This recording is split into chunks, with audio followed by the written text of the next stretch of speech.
Hello and welcome to Daily Records. I am Tommy Burton, and today I am going to tackle a controversial album. I'm going to talk about Trans by Neil Young. This album was released on December 29th, 1982, and this was his 12th actual studio album. And it was recorded and released during the Geffen area. Now, Neil Young of the 80s, just to go ahead and say it and get it out of the way, Neil Young in the 80s was a bit of, there's some difficulty there. And I understand why. Famously, he was sued by Geffen. He signed a very lucrative contract that allowed him complete control over his releases. And he was releasing a lot of interesting material. I think he was exploring as an artist, but he got sued for not making albums that were Neil Young like. He had left Reprise. He had been with them since the late '60s, and of course David Geffen lured him away. And he'd already worked with Crosby, Stills, Nash and Young, so they had a relationship. And his contract guaranteed him $1 million per album. So in addition to having creative control, he was going to get paid. And so, it could be argued that he probably just didn't care about what he was doing. But I find this album kind of interesting. And talking about this album, and let's go ahead and say it. This was Neil's love affair with the Sennheiser vocoder VSM 201. Basically, robot voice.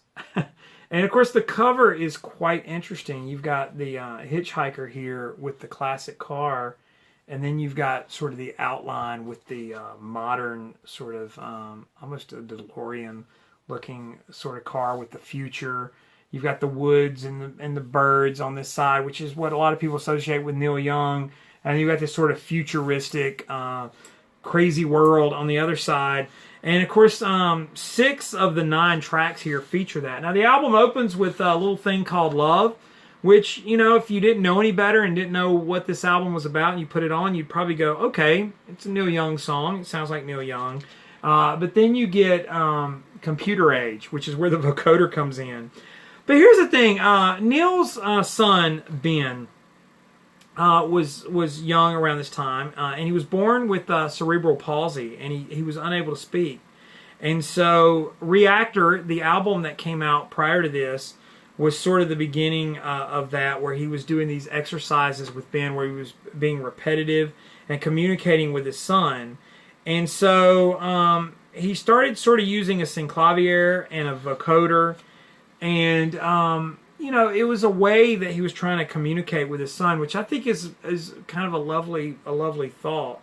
And of course, talking about Kraftwerk and the work there to just distort his voice in this effort to communicate. But everything on this album goes in that direction. Of course, you see the back cover with the robotic mechanical sort of heart there.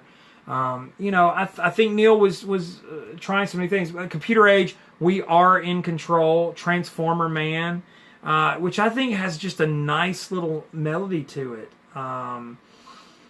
Computer Cowboy, Hold On to Your Love, Sample and Hold. And probably the greatest offense that this album commits of all of them is this robotic version of the Buffalo Springfield song, Mr. Soul, which I can understand why people would take such an exception to that. But having said that about the album and knowing that,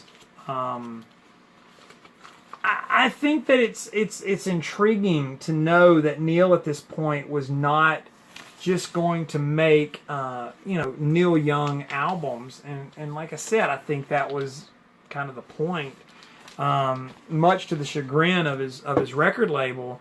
But